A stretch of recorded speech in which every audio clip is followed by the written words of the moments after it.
A poor Brahmin on his pilgrimage to Kashi decided to stop under a shady tree. Don't! Nevertheless, he went ahead and rested.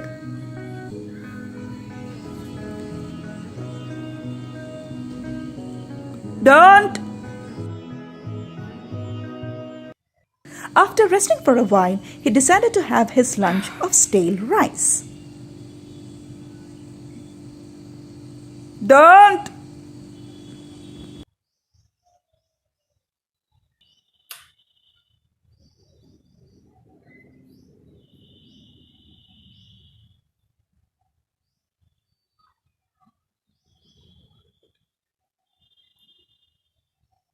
After finishing his lunch, he thought to take a short nap before he continued with his pilgrimage. Don't!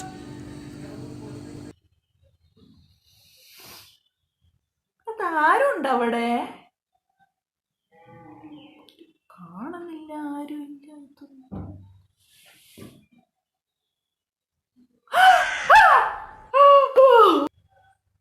നമസ്കാര Shiva Shiva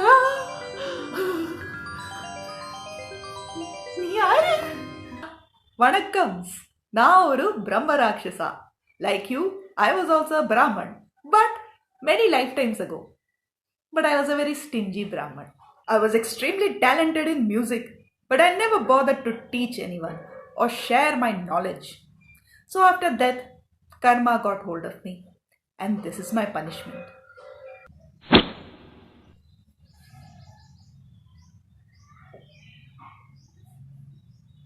Can you hear that noise coming from that temple? Listen carefully.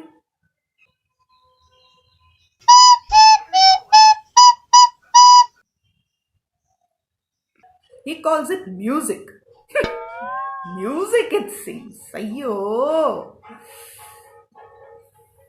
Every note he plays feels like an arrow going through my heart.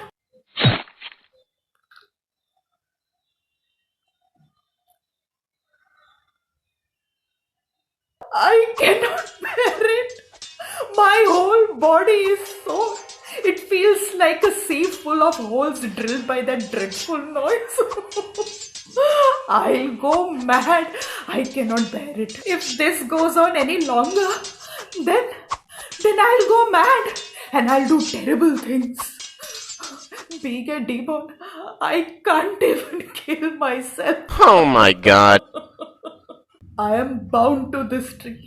But oh, good Brahman, please do me a good favor.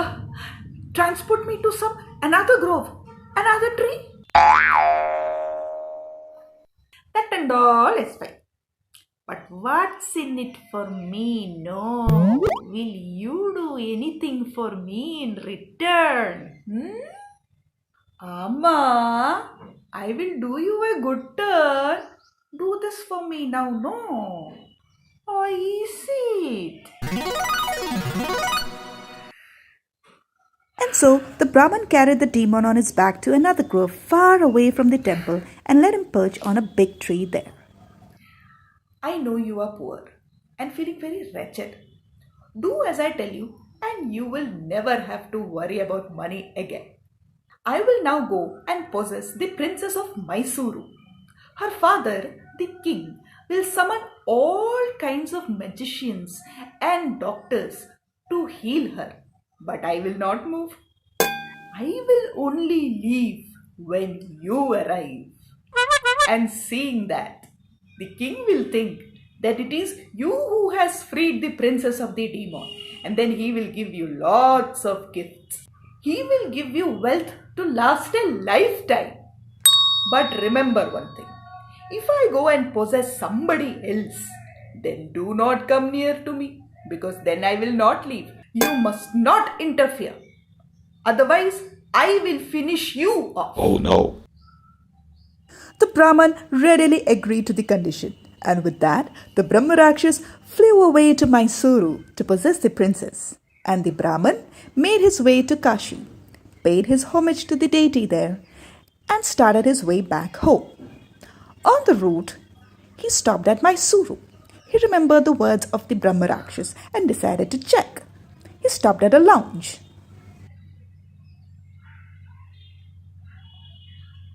Amma, what's the news in this place?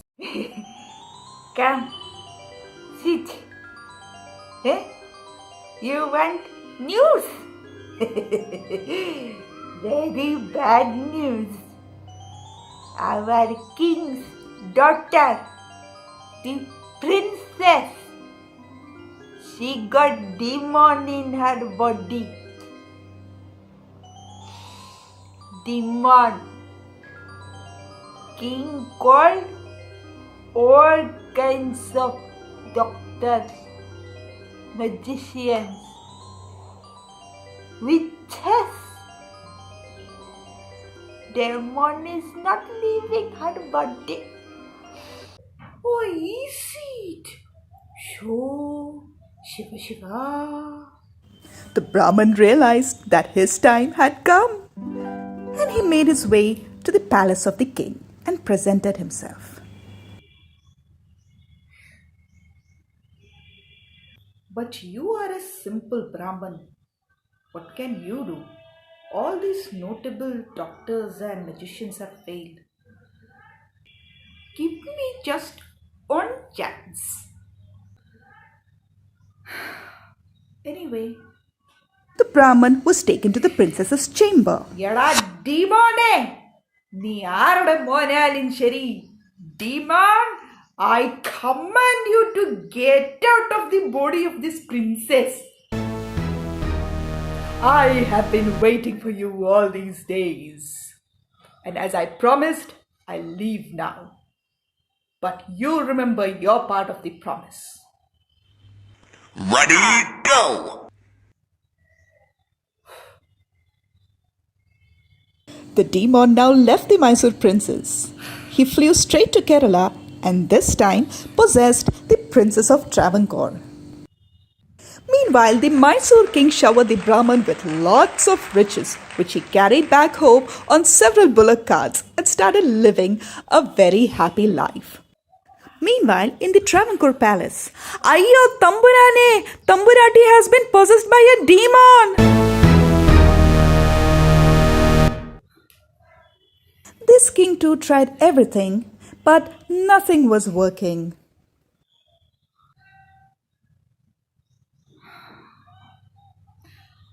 I must write to the king of Mysore and find out who was that Brahmin who helped the princess get rid of the demon in her body.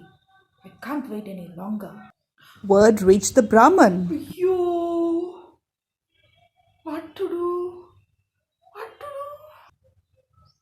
If he disobeyed the king would kill him. But if he went, then the demon would kill him.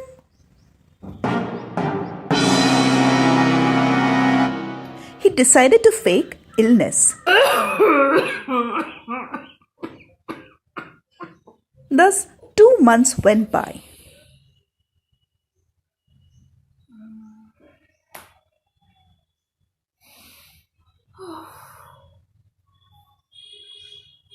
Ini poye pettu.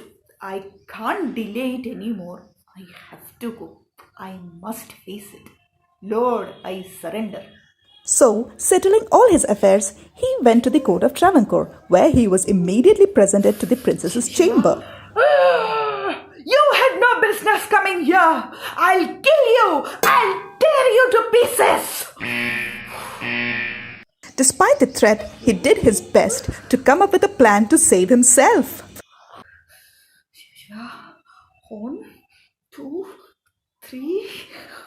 Look here, you ugly demon! Will you leave as I say? Or shall I call that piper from the temple? He will gladly play his atrocious music day and night in this palace. You can enjoy it. No, no.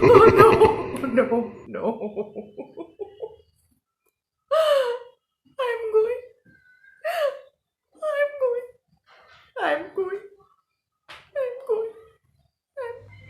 Ready, go! And that is how the Brahmin not only saved himself but also the princess.